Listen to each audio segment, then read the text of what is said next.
Cullen live in 1 minute.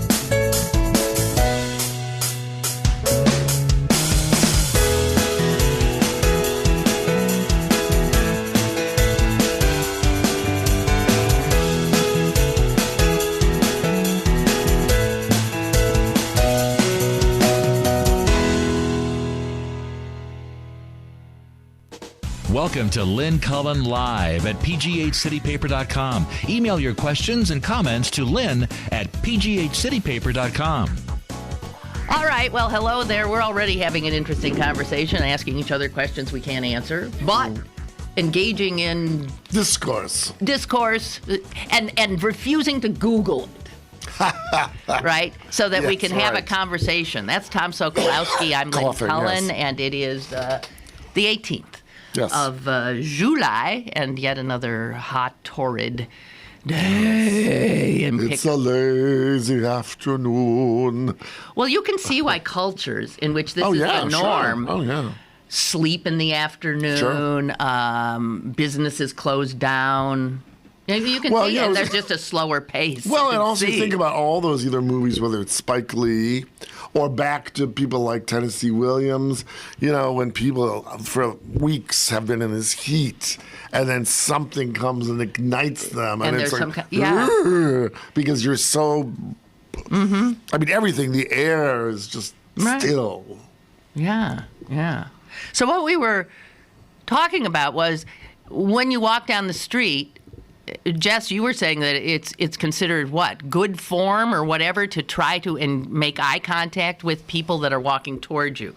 Don't pretend they're not there. You make eye contact. You don't have to acknowledge them, but I see you. You see me. You are not invisible to me. But then you said, but in an animal, to look into an animal's eyes can be construed as confrontational. Aggression. Well, but there I think you were saying, where does that come from? And from what I've read it's not, it's aggression, but it's aggression more to the term of whether the alpha male, alpha male or not. If you put your head down, then the animal says, "Oh, I'm on top. I'm on top. Exactly. So you're okay." Right, but I think humans do that to a certain extent too. And then we were talking about how if you make eye contact with a stranger, a human, there's a point, and we all must have an inner clock at which you take your gaze away. Because to keep it too long is to be considered aggressive or creepy. And I don't know you. Why are you? Yeah. Why are you? Me? Yeah. And so, for people who just don't have this inbred. Sure. They missed it somewhere. Well, like people who stand too close to you.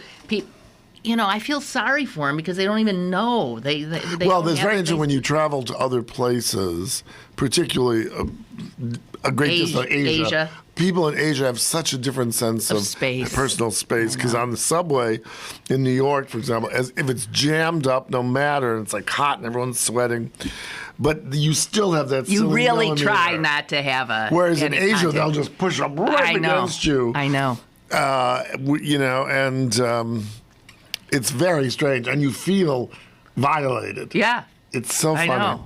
Well, or it's also funny to watch children because they have not yet learned, or sometimes if you'll see people who are emotionally challenged, and they will sort of look, and it's creepy because you just don't expect someone to do that. It's funny for me on the street because I have prominent eyeglasses. Right. How often, and it's funny because I obviously see my glasses, they have to see my eyes, and how people say, "Cool glasses, man."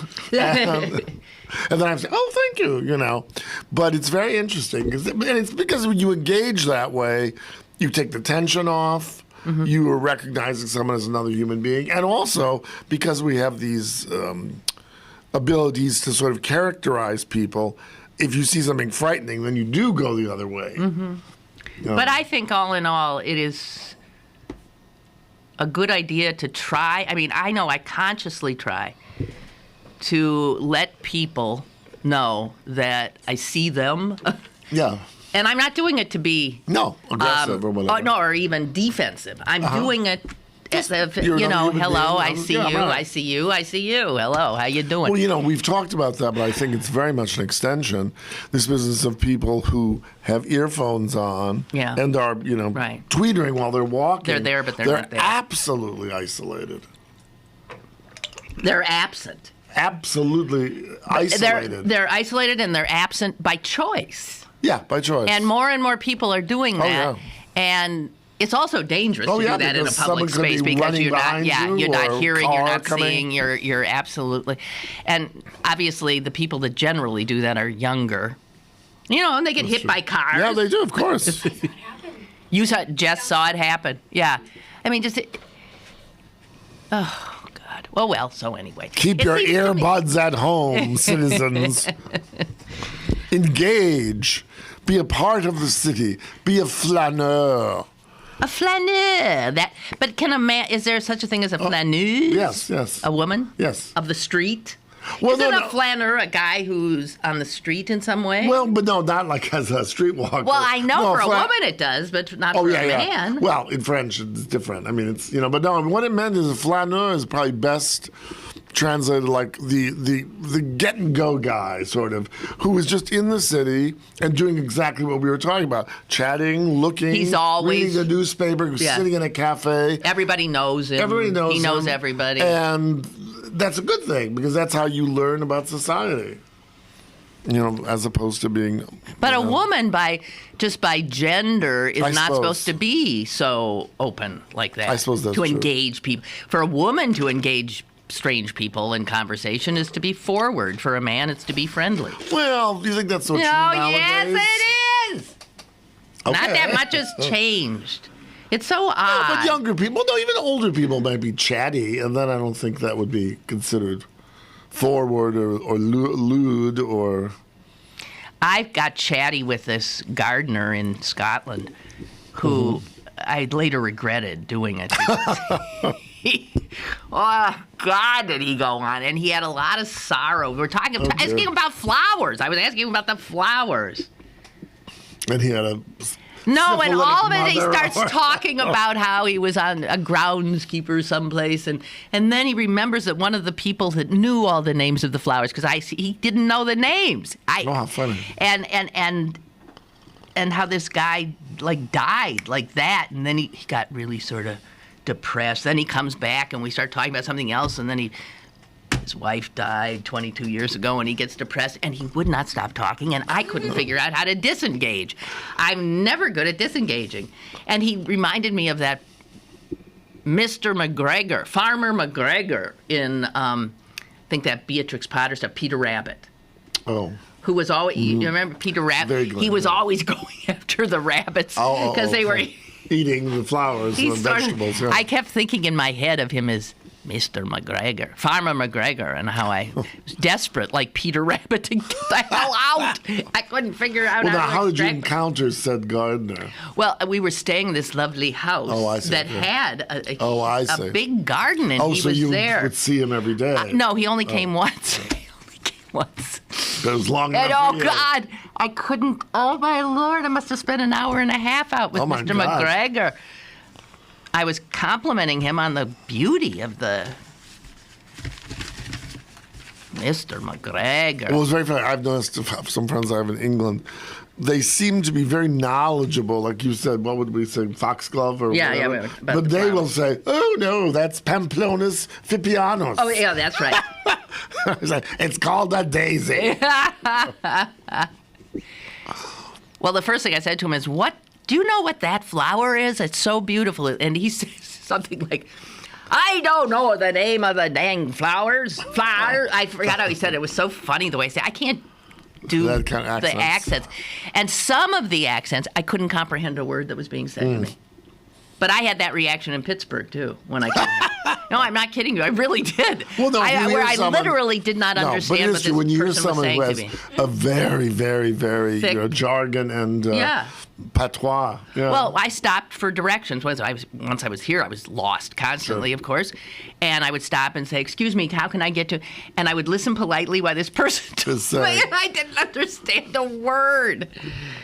Or every other word. Yeah. But it was always up at the top of the hill. Well, particularly. What hill? Yeah, right. And what constitutes a hill? And where's the top? I wonder, if those people who you found particularly difficult to understand, Glasgow, the patois of Glasgow. It's so thick. Oh, it's impossible. I remember that movie, Train Spotting. Yeah, where you couldn't understand a word. They actually had subtitles.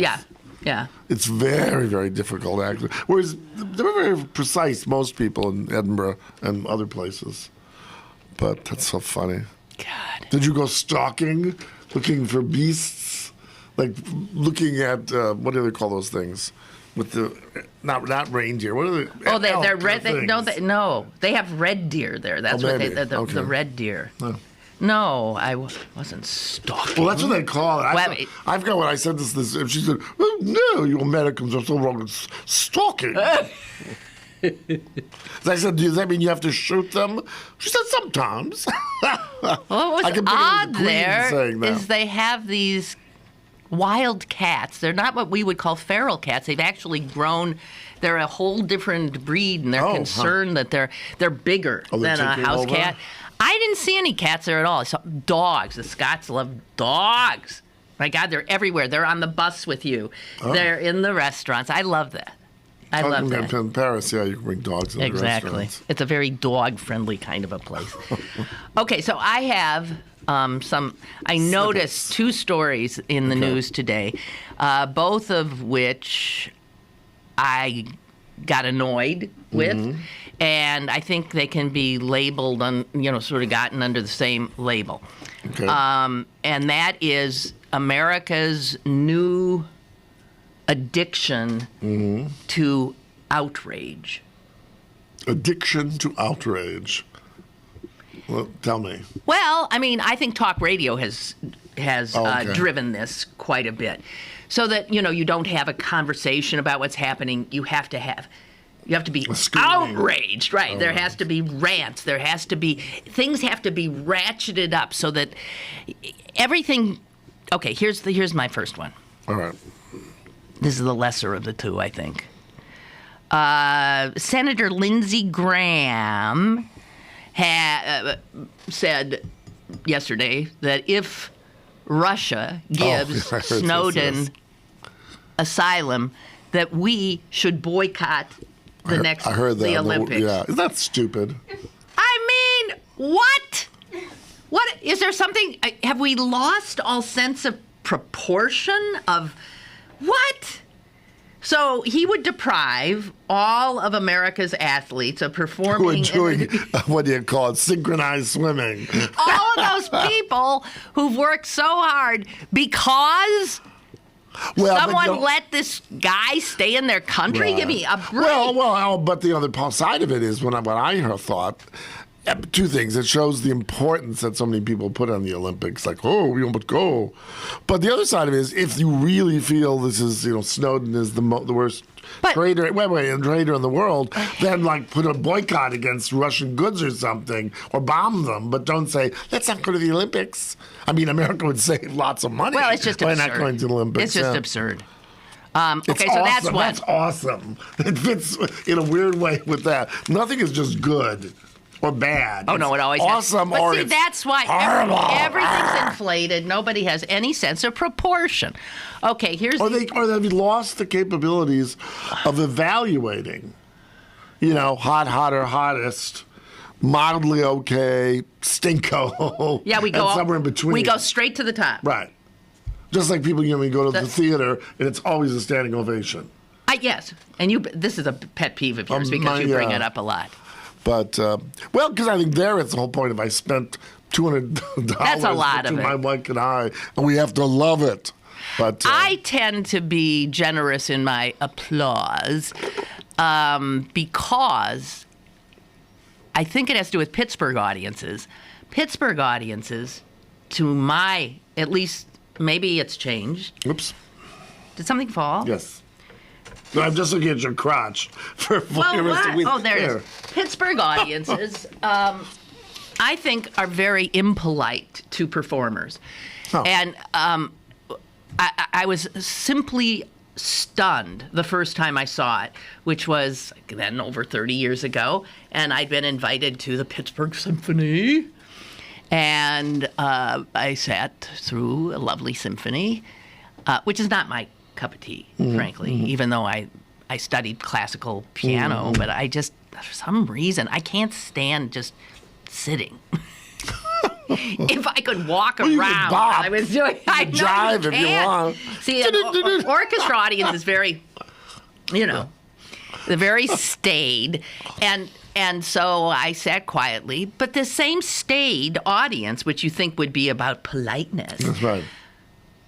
the final note had barely sounded, and they're up on their feet and running up the aisles to the door when the time is to acknowledge the people who have entertained you. But see, the key thing is, forget Beethoven, forget whatever. I got to get to the car. I know. To get on the parkway. I got to get back to the. But that is so. It is so rude, and I had such a. It made me crazy. And I wanted to. It's one thing to walk out on a football game or a baseball game because that's such a huge venue. Well, people are screaming, yelling, and whatever. But in a smaller hall, and the performers are facing the audience, and finally having stopped their jobs, they're facing them. And what do they see? A bunch of backs running. Well, it's just offensive. Well, this is appropriate. You're now at outrage. You've wrapped Well, that's right. the clicker is going to outrage. Lynn Cullen is outraged. Well, because you said you get outraged by the fact that these ovations for no particular reason. But in Pittsburgh, I think audiences tend to be very tepid in their applause often. And I've just many times, they don't even applaud. Like, let's say somebody, because I've been in this position. I MC things, right? Yes, And I'm sure you've been in positions, banquets and honors and stuff like that. And somebody will be acknowledged and has to walk to the stage to get an award. And if you've ever taken that long walk, it's a long walk sometimes. And the worst thing is if the applause it's silence, stops. and it does. The audience in Pittsburgh never keeps applauding till the poor soul gets on stage. Jeez. So then everything stops while they walk, and there's silence. And heaven forbid if they have a cane. I know. I'm thinking, don't you get it? Would you want to be in that position? Yes, right, exactly. Okay, so the other thing that could be done is anyone who they know is going to be getting an award should be placed right there, right? Well, see, the Academy Awards know because whenever they do that, they play a song. Right. And so that covers up, right. excuse me, whatever lack of applause, the thunderous applause there might be. Well, now, what's your second outrage story? My second outrage story is the outrage over Rolling Stone magazine putting... Oh, yes, I heard that on the radio this morning. Tsarnaev, or whatever his name is, the Boston bomber, on their cover. CVS won't even carry it. The place won't carry it. We would... I mean, all hell has broken loose. And... and I'm thinking, wait a minute. Is the bombing in Boston a big story? Yes, it is. Is the upcoming trial of the one surviving bomber a big story? Yes, it is. Does Rolling Stone on occasion do extremely serious and very good journalism? Right. Yes, it does. Putting somebody on a cover. See, what I kept hearing is, how dare they glorify him? How dare they make him into a celebrity? Well, did you hear? Well, what craziness. We've lost the ability to know the difference between celebrity and notoriety. We Right. think this culture is so celebrity crazy that we don't see that there's a difference, I guess, between bad and good Right. cover. Well, I mean, the cover calls him a monster. No, it doesn't say monster. It says bomber. No. But then in smaller print, Okay. it says the bomber. It says Well, now- how a popular, promising student was failed by his right. family, Yeah, fell into yeah. radical Islam, and became a monster. Okay. That this is glorifying right. this guy, and apparently it's a very well researched attempt to comprehend just that. Well, wasn't Khomeini Man of the Year? Yeah. Hitler was Man of the Year. For God's sakes. Well, why Well, not? there. And, we used to have this argument. Man of the Year does not mean the most Good. wonderful man. It means notoriety. Who Who's in the had news the most Yeah. impact. Well, someone said, this is interesting because it's a similar sort of thing, that, what's his name? Snowden should get the Nobel Peace Prize. Yes. Oh, come on. That's Well, laughable. but if you believe, he was a Swede. But if you believe, however, or Norwegian. Anyway, no, it's Norwegians who give the Peace Prize, isn't it? Yeah, Oslo. Yes. Yeah. Well, but if you believe that the idea of the Americans snooping and checking this, that, and the other is dreadful, then maybe you should be. I don't know. I just want to say that America has lost its collective mind. Well, that's I mean, true, it's too. just this is so it's enough. I can't even. I mean, I can't. Okay, I'll try to keep my. Let's go back to Sanev. Since my job is talking about images, to me, everything you said is absolutely true as always, so to speak. I've been on for a few weeks. Don't you be so I have to- condescending with me. No. But And keep that hand off my arm. Don't even talk about that. Oh, I won't. But the first thing I thought of was, I think what adds to this, and this had to be in their minds, was he's a sort of cute-looking guy. And they had someone on from he was the pop on NPR, the pop music, whatever.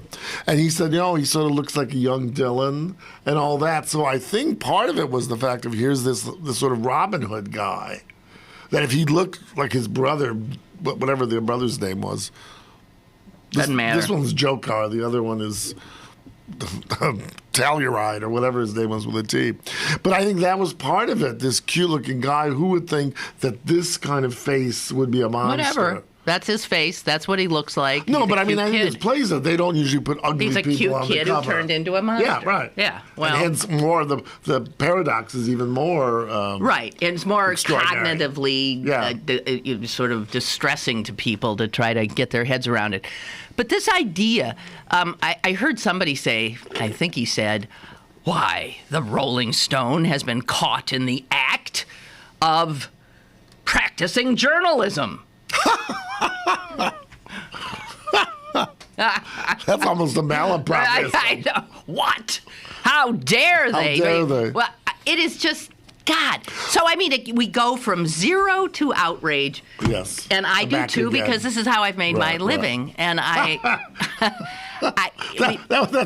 the title of your book. what zero to outrage? How I made my living. Well, part of it goes back. I don't want to always quote Warhol, but I think partly the people who are so annoyed, it's not just because of the nefariousness of his actions, but it's the fact of everyone wants to be famous for 15 minutes, and here this guy is getting all this fame. Oh, so they're jealous They're because jealous. I think they're in a certain way. envious. They're envious Yeah. because he's getting fame. Yeah. They need to calm down and remind themselves exactly. that he's never going to be a free Right, person. exactly. He might, in fact, be executed. Right. And this is this inability to see the difference between fame, from notoriety, and celebrity. Yeah, right. Celebrities are celebrated.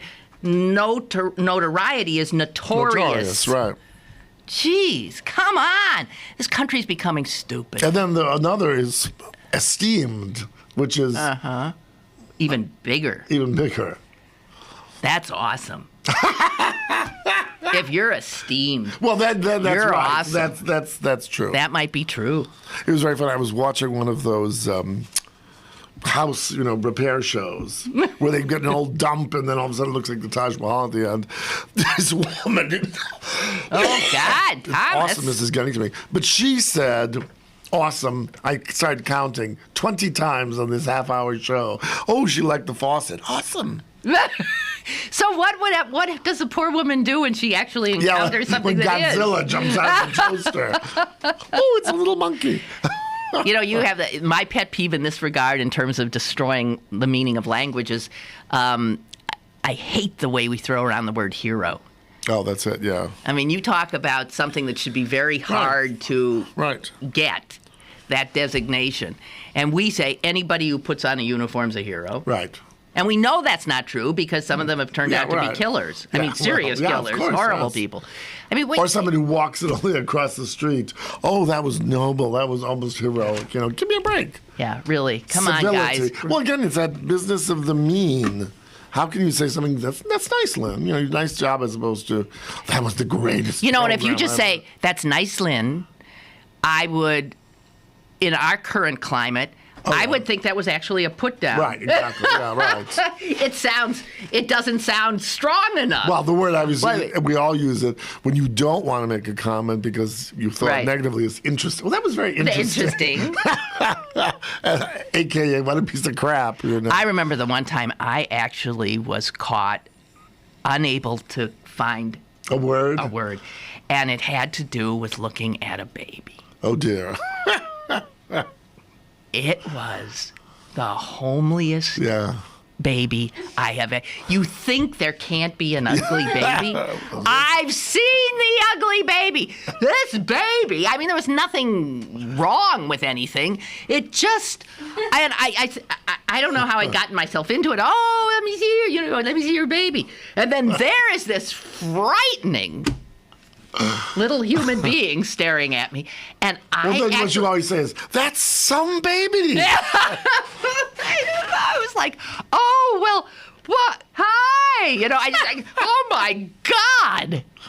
And I had to think, a face only a mother can love. Yes, right. But I had to think that in some respects, that mother had to know that baby was ugly. And so she'd know if anybody said, "Oh, what a beautiful baby," that they were lying to her. No? Well, you may be right, but I think sometimes when it's the right thing to do is to say it's a beautiful baby. Well, no. But I was saying to the point of the mother knows. I think everyone thinks their baby is wonderful. So, maybe you could say the baby's not the most photogenic baby in the world, but. This went beyond, No.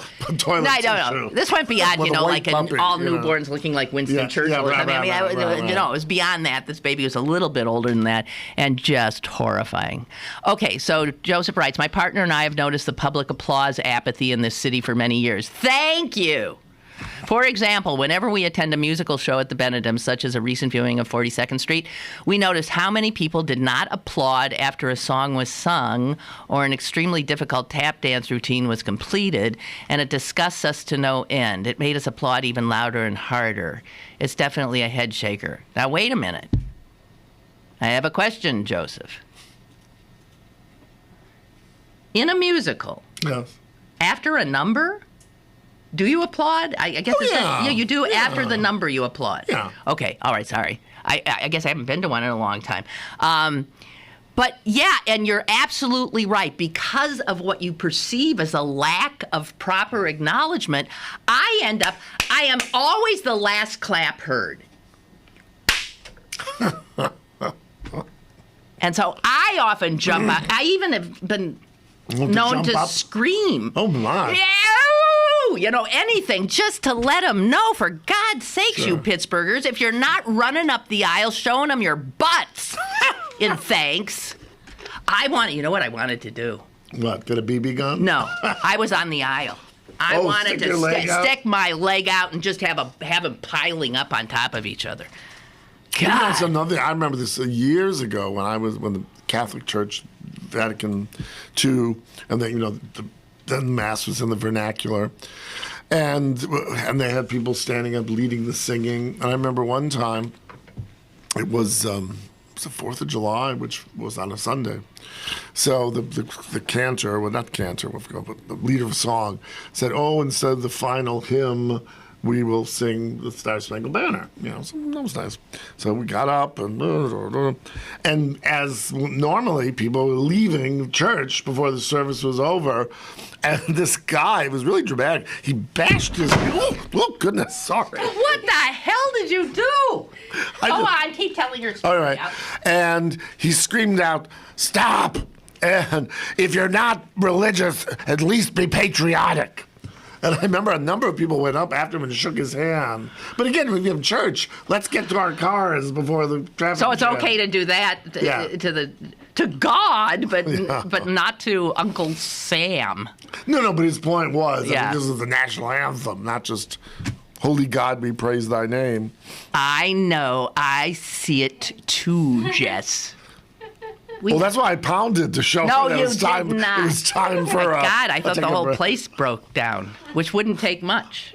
That's true too. It's so sound and architecturally pristine. Okay, we are going to take a break. We're very late on the break. Oh dear. We'll take a break and return momentarily.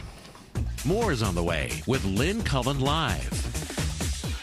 Sewickley Med Spa is proud to announce the availability of the revolutionary Tripolar Apollo treatment in Pittsburgh. As seen on Dr. Oz, Tripolar Apollo will reduce wrinkles, tighten and firm skin on your face, neck, abdomen, and thighs. This is a non-surgical, pain-free lunchtime procedure. Call today for a free consultation, 412-259-8628, or online at SewickleyMedSpa.com. Go to BergBargains.com for great deals on gift cards from your favorite local restaurants, bars, museums, attractions, and shows. This week, great deals on Jerome Bettis Grill vouchers. Supplies are limited. BergBargains.com, Pittsburgh's best bargains. BergBargains.com. You're listening to Lynn Cullen Live at PGHCityPaper.com. Once again, here's Lynn Cullen. Yeah, I could just pump something, put a I don't know. in or something. We're on. All right. We're on. We were just reading a terribly interesting email, many, many pages long, in Chinese. Yeah. Okay, so. So from outrage, where do we go? Well, there's outrage, too, building about the fact that every time you're in your car, your license plate is being photographed and data collected. This is the latest thing that we now know because of the ACLU report. And I know my son just went ballistic when he heard it. And I said, hey, give it up. I mean, the technology is there. If you think... He said, we don't have to accept it. I said, okay, fine. I mean, you had even Republicans in Congress telling the NSA yesterday that you better pull back. You can't be doing as much metadata gathering or we'll take away the privilege. I don't know. I guess I have a white flag up on it. I think there's no stopping it. I just think there's no stopping Well, it. as your sister was saying on the program on Tuesday about anytime you go to the doctor immediately, would you take this survey? And of course, as she said, unless you say 10, 10, 10, 10, 10, Yeah. they get, So it's... what's the point? And it's not because they really want to do the survey. That they want to get your whatever... your email so they can torture you. Yeah, exactly. So they can torture you. But, so it's this dystopian view that, people have been writing about, well, certainly since the turn of the 19th and the 20th century, and we've become it. Exactly. All those sci-fi people were absolutely right. Okay, so you're not on Twitter, are you? No. I think I'm registered, but I never do it. You don't do it. No. You don't follow anyone, so you don't see. No. Okay. So you're not following the Pope. Oh, I heard he was Twitter. The Pope is on Twitter. Oh, how nice. Yes. He's tweeting. And I just have to... actually, Benedict. That's right. He started. That's right. And Francis has followed suit. Has he said anything interesting? Yes. I mean, this is interesting. Okay. He has tweeted that he will give plenary indulgences by Twitter Oh, God. during World Youth Day in Brazil. And here's what it... You know what a plenary indulgence is? I have...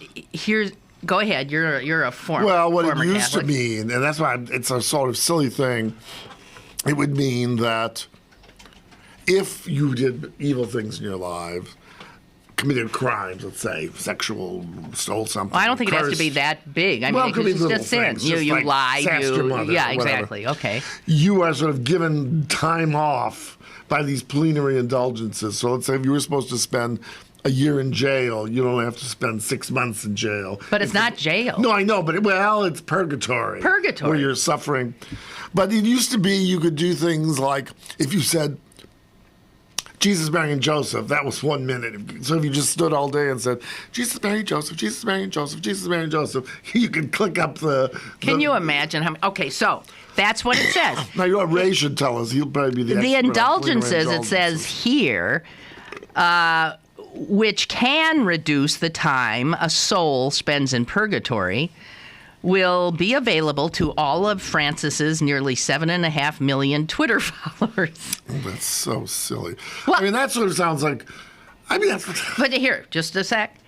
And however, in order to get an indulgence, Yes. a Catholic must have already had their sins absolved by a priest. So the indulgence ain't going to affect you unless you've already been to confession. Confession, right. Okay? I just want to get I that didn't even straight. think they did that. That seems to be the plenary indulgence. And the headline in USA Today is, you can save your soul in 140 characters or less. Oh, dear. Right. I thought this Pope was going to be sort of hep. Well, he is happy. I know, but it's sort He's of... trying to. Who's he engaging by that? Young people. And that's what he has Somehow I to can't do. imagine some hot Brazilian boy or girl wearing a All over the- monokini on the beach. No. Saying, "Oh, I'm Wrong. getting plenary indulgence, yo mama." No, you're out of touch then. There's a lot of people who would think that. Well, all right, good. You for know, them.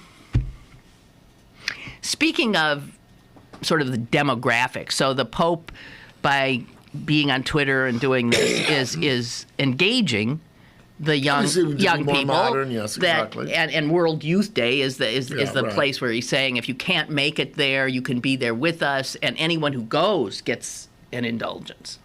That sort of sounds like that line from New York. You know, if you can make it there, you can make it anywhere. So Liza Minnelli and Francis I have something in common, separated at birth, and they both wear red shoes. Will you stop? Now, I forgot what I was going to say. Oh, the youth being united on... about demographics. Yes. I was noting this last night because for some reason the NBC Nightly News with what's his name came on, Brian Williams.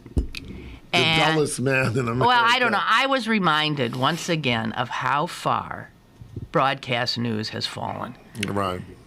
The stories that they cover now. Oh, yeah.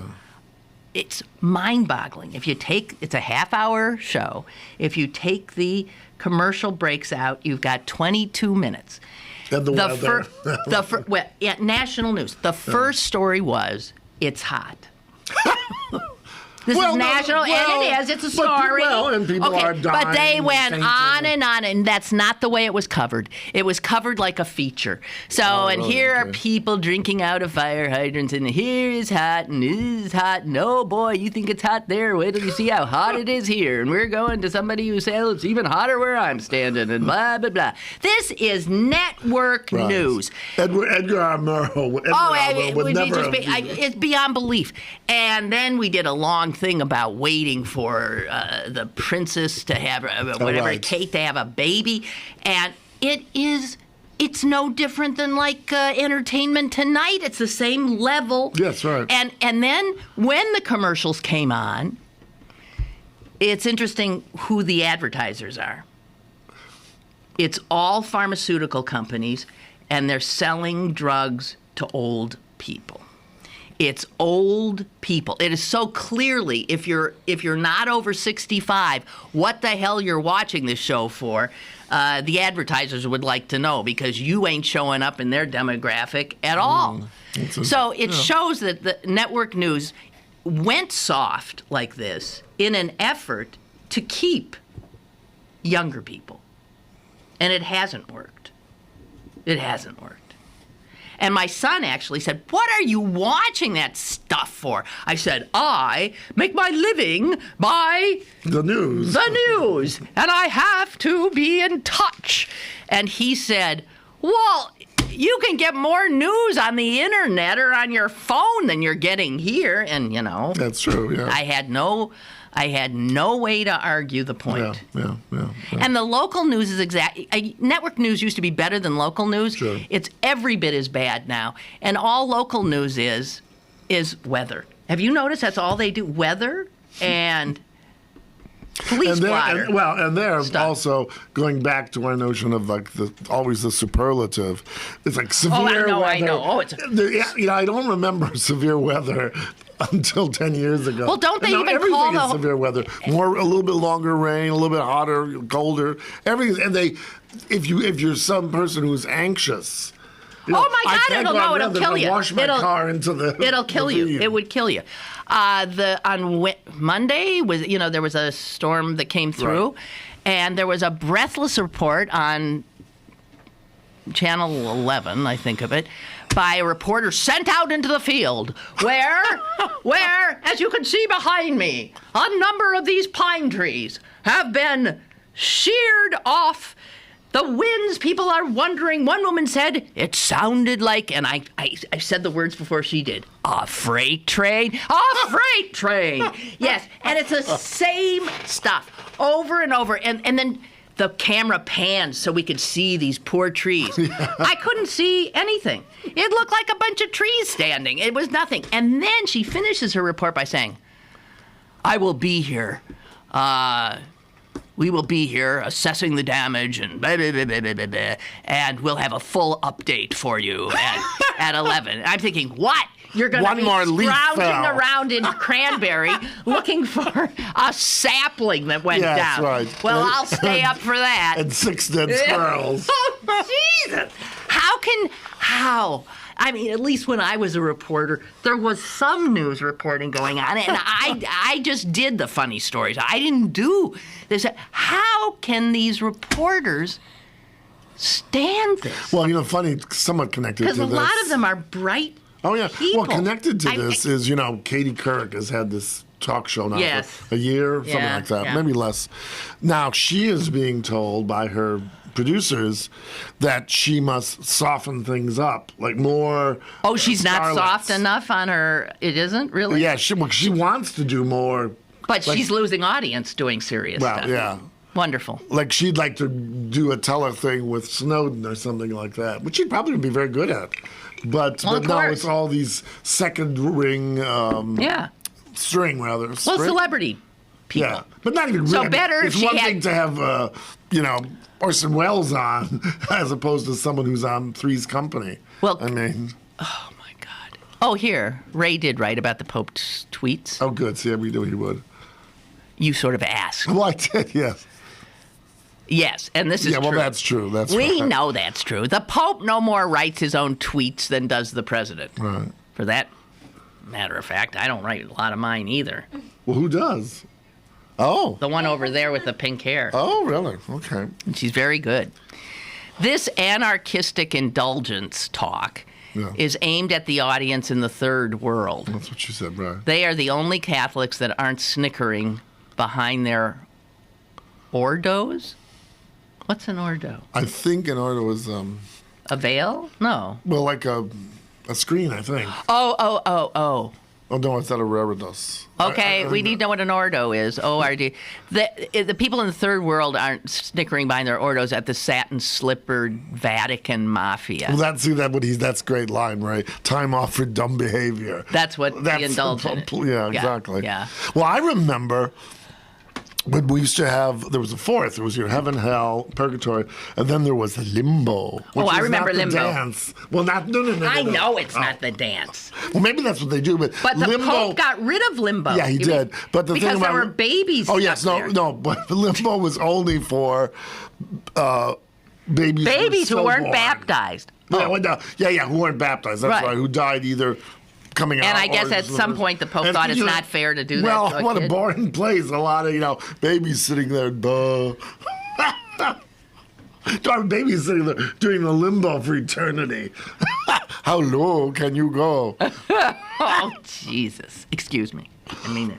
Oh, my Lord. Oh, God. Stop it! I keep saying, Jesus, Lord, God, and I'm trying just to stop. Okay. You're Jewish, too. Jewish. Jewish. Say on Long Island. I'm Jewish. Okay. Oh, dear. Okay. Here's what we're going to do. We're going to take our final break. Then we're going to come back, and we're going to get into something else. The cookie jar. The cookie jar? No, I'm kidding. Oh. Email your questions and comments to Lynn at pghcitypaper.com or call Lynn at 412-316-3381. Lynn Cullen Live will return in a moment. I can resist everything except temptation. Pict Theatre brings Oscar Wilde's classic play of good manners and bad behavior to the Charity Randall Theatre at the Stephen Foster Memorial in Oakland. But hurry, because the delights continue only until July 27th. If, like Oscar, you are easily satisfied with the best, call Pict Theatre at 412-561-6000 to book your tickets to this classic and charming summer temptation.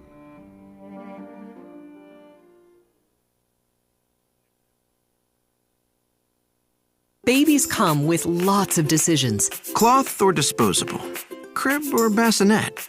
So when it comes to protection, go with the safest, most effective choice, vaccination. Get all the recommended vaccines for your baby by age 2 to protect your child against 14 serious childhood diseases. For more reasons to vaccinate, talk to your child's doctor. Go to cdc.gov/vaccines or call 800-CDC-INFO. A message from the Centers for Disease Control and Prevention. This week's Pittsburgh City Paper is available now. Pick up one today for the Clarks, Bad Company, Billy Gardell, Frankie Valli, Adina Menzel, Brian Wilson, and Leonard Skinner. Pittsburgh City Paper available at over 1,700 locations throughout Western Pennsylvania and on the web at pghcitypaper.com and on your smartphone with GPS-enabled listings at citypapermobile.com. Now, it's back to Lynn Cullen Live at pghcitypaper.com. Never look at it. Okay. All right. Thank you. So, no, that's the thing. You never know, though. Did I actually ask you to do it, or was Well, it I just don't this know. I was saying automatic I got thing? this thing from, No, it did come from, but I'm saying because I pushed one button. and now all of a that went sudden to like 2,000 people. you don't know. Everybody whose email you have is being yeah. asked to connect with Yes. you on LinkedIn, which is, I don't want. I'm connected no. here, connected Yeah, there. right, I don't exactly. wanna. I agree. It's not me, fellows. Okay. Here, I want to read. Well, I should start with the one that's not as good. The creator of the extraordinary television series The Wire Oh, yes. is a guy named David Simon. And David Simon, before he became this extraordinary, my brother compares him to Shakespeare, and I don't think it's necessarily a ridiculous comparison. I've never seen The Wire. Oh, wow. Everyone's told me it's wonderful. I mean, it is. It's Shakespearean. Mm-hmm. Fantastic. Anyway, so this guy, before he wrote that, he was a reporter, I believe, for the Baltimore Sun. Mm-hmm. It is set in Baltimore, The Wire. And he was a crime reporter for 12 years. So he knows about covering crime and this and that. And he wrote, he was so freaked about the Trayvon Martin verdict that here's what he wrote. Now, I'm going to read this, but then I'm going to read something that a nobody wrote, which is the most powerful thing, even more powerful than this Emmy Award-winning Wow. Shakespeare. Here's what Shakespeare wrote. And it sounds like in the state of Florida, the season on African Americans now runs year-round. Come one, come all, and bring a handgun. The legislators are fine with this blood on their hands. The governor, too. One man accosted another, and when it became a fist fight, one man, and one man only, had a firearm. The rest is racial rationalization and dishonorable commentary. If I were a person of color in Florida, I would pick up a brick and start walking toward that courthouse in Sanford. Those that do not, those that hold the pain and betrayal inside and somehow manage to resist violence, these citizens are testament to a stoic tolerance that is more than the rest of us deserve. I confess their patience, their patriotism is well beyond my own. Behold the lewd, pornographic embrace of two great American pathologies, race and guns, both of which have conspired not only to take the life of a teenage boy, but to make that killing entirely permissible. I can't look an African-American parent in the eye for thinking about what they must tell their sons about what can happen to them on the streets of their country. Their country. Tonight, anyone who truly understands what justice is and what it requires of a society is ashamed to call himself an American. Powerful. Yeah, really. Okay, and I want to underscore that the thing he said is something I have felt all my life, that if I had been born black in this country, I don't think I'd be alive now. I know my psychology. I know my emotional self. And I could not have handled the rage. I could not. Well, but if you were born black, you'd be a different person. Well, no, but I'm putting myself, this being, I understand. And I'm putting being born in a different place, different skin color. And he says, he's talking about those African Americans that hold the pain and betrayal inside and somehow manage to resist violence. This stoic tolerance that is more than the rest of us deserve. He says their patience and patriotism is, in fact, awesome, right? Go ahead, caller. You know, I heard on the radio NPR advertisement for a program, and I heard somebody say it is almost impossible to agree with the Trayvon, that person's ruling, and not be called a racist. It's almost impossible to agree with it and not be called a racist? Yes. I think that's not true, because I think people who understand the way our legal system work can say that given what was allowed in the trial, given the law that sort of gave a green light to Zimmerman, given what the jurors had to deal with, you could see that this was a very probable outcome of the case. And that person would not have to be... they would not be agreeing with but they would be understanding the verdict. Well, I remember one of the jurors was speaking, and she talked about the fact of how many times the various members of the jury would ask questions about the specifics of the law, and they had to keep going back to the judge. So it really just reifies what you were saying. Right. You see, our system of laws, we're a country of laws, but people who think laws equate to justice it just ain't true. But I think a lot of people who don't even realize that they have a lot of racism in them are, yes, agreeing with this jury. Here is Ray, just to get back to limbo. I have a theory that they abandoned the limbo theology because it sort of implied what the Buddhists call anatta, or no soul. Right. This could have undermined the church's draconian abortion prohibition. That's interesting. Whoa! Very perceptive, right? Whoa! That's interesting. That is no soul, no foul. And by the way, an ordo is a prayer book. The order of the day. Mm-hmm. Ray, you are a fount of knowledge. We're in awe.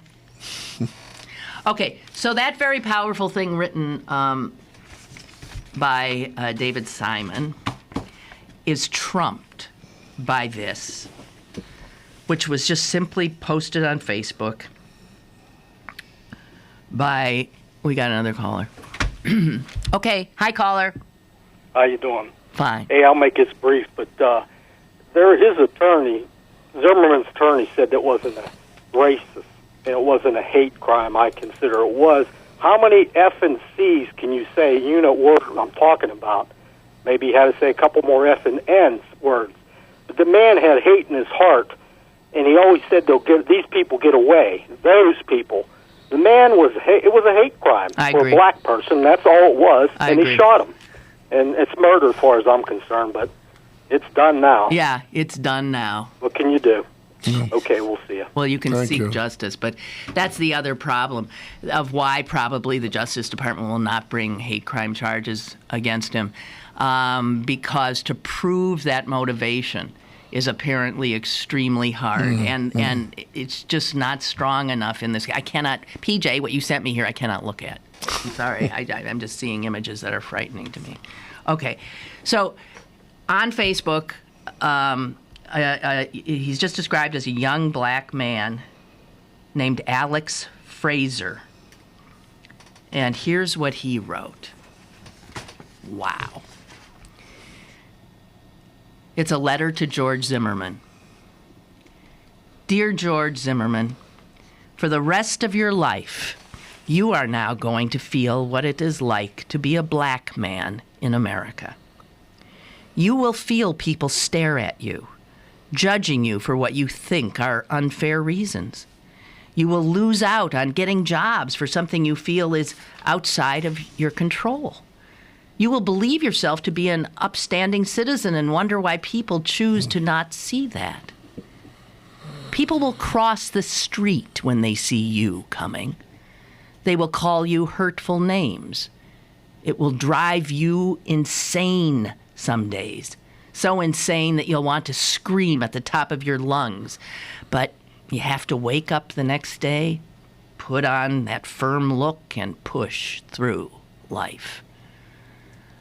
I bet you never thought that by shooting a black male, you'd end up inheriting all of his struggles. Enjoy your freedom. Sincerely, a black male who could have been Trayvon Martin. Is that powerful? Very powerful. Or what? Very powerful. Wow. So. Well, I peaked too soon. I mean, it just seems like it's hard to say anything after that. No, really, exactly. And we got 5 minutes left. Uh-oh. Well, let's see what I can tell you. Well, and what's very interesting is here you have two people, one a professional writer, and one, well, maybe he writes for a living, who knows, but certainly a very smart man. And, you know, I have to believe on one level, although maybe many people aren't as by any means articulate as those two people, that other people in our country are thinking this way. And that with luck, it's going to have some rollover. But then again, I think about Sandy Hook or whatever the hell that thing was placed. Come on. And what this did that country do? just doesn't Nothing. learn. This country refuses to learn. It's the people. There's a big hunk of America that still they cling to their fear. They cling to their guns. I'll use the verb that the president used, and you can't dislodge their fingers from it. And the sad part of it is most of those people, I'm presuming, but I think I'm right, are ones who are safe in their homes, in gated communities, or... Oh, no, they're not necessarily rich. Well, no, I don't mean... Well, yes, gated communities do mean rich. But I mean, or places like Squirrel Hill. I mean, we're talking about places that are That's generally still rich. safe. Well, but it's not a gated community. No, but it's still rich. I mean, all right, fair okay, enough. so a lot of the people they're living in small towns. Yeah, right. They're rural. Right. They're living in, Greenfield. Right. They're everywhere. And they're scared. And you were talking before about local TV news. I mean, how it seems to go out of its way to make everything into something particularly terrifying. Nefarious, right. Yeah. So that you'll stay tuned. Right. And they say things like, throughout the night. We will be monitoring. Do not worry. You can sleep with maybe just one eye slightly open because we will be monitoring. Ice pick in your hand. Yes, we will be monitoring the radar. We will. Jeez, a steady diet of that would. The drip, drip, drip of anxiety that is the major. I can see because Roseanne Scamardello of Channel 11 is watching out for me. That's the name of an anchor in New York years ago. Roseanne Scamardello is looking out for you. Yes. Isn't that nice of her? Oh, right. I'm saving my bed. Well, having been there and seen it head more and more in that direction, it is so. Well, I mean, partly, part of the sort of weird dynamics are, given we talked about earlier, people being isolated on the streets, and if, let's say, they live alone, what have you, the only quasi-epidermal abrasion they have is seeing that talking head on TV. That's like what their father should be, or their lover, or their brother, or their, whatever. And even, as they get rid of their photographers and have their reporters shoot video, and now I notice that there's, send us your pictures, send us your tweets, your this and that, and maybe we'll use them on the air. So they have now all these little cub reporters out there, and maybe my picture of a little bit of water in the basement is going to make it. Look. Or I'll be picked as this. When I lived on the other thing called hometown hero. Yeah. Which meant like if you were a docent at the aviary, you could be a hometown hero.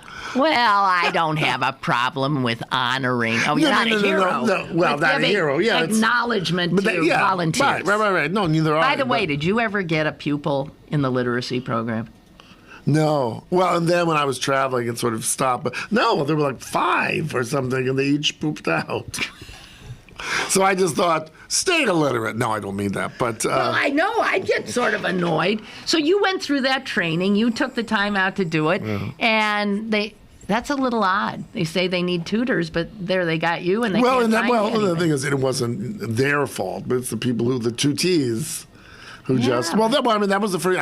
It's very interesting because the first thing they told us, I'm sure this is correct, was that this is a process, blah blah blah, but you'll probably find that the first one you are assigned won't work out, and it may be 2 or 3.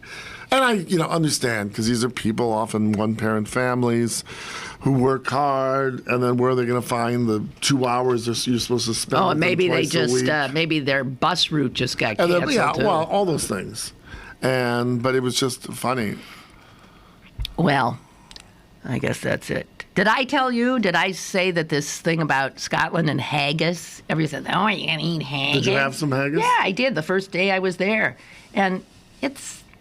It's not that bad. The point about haggis, it's like anything else. If you season it properly, etc. But was it preponderantly awful as an OFFAL? Yeah, I think so. It was ground up. This was not. It was ground up. So it was almost like. And oatmeal is. I loved it. It was like pre-digested. Just like birds, they chew the food. I know, and I thought it was wonderful. I just thought it was wonderful because I've been having stomach troubles, and essentially, your hairball. I was told. You said it, not me. No, it's true. I was told that a good thing for me would be essentially pre-digested food. So I told my mother. I said, "Mom, you're still my mom. I want you to chew my food and spit it in my mouth. To me. And you can spit it in my mouth. Okay? On that, I think we should do. Okay, we will.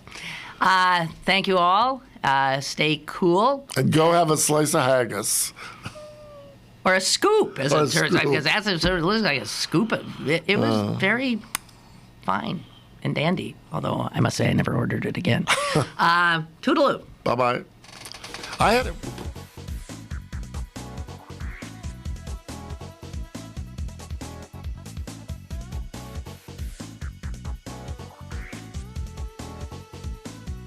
Lynn Cullen Live, Monday through Friday from 10 a.m. to 11 a.m. and archived at pghcitypaper.com. The opinions expressed on Lynn Cullen Live are those of the host and do not necessarily reflect the viewpoints of Pittsburgh City Paper, Steel City Media, and its advertisers.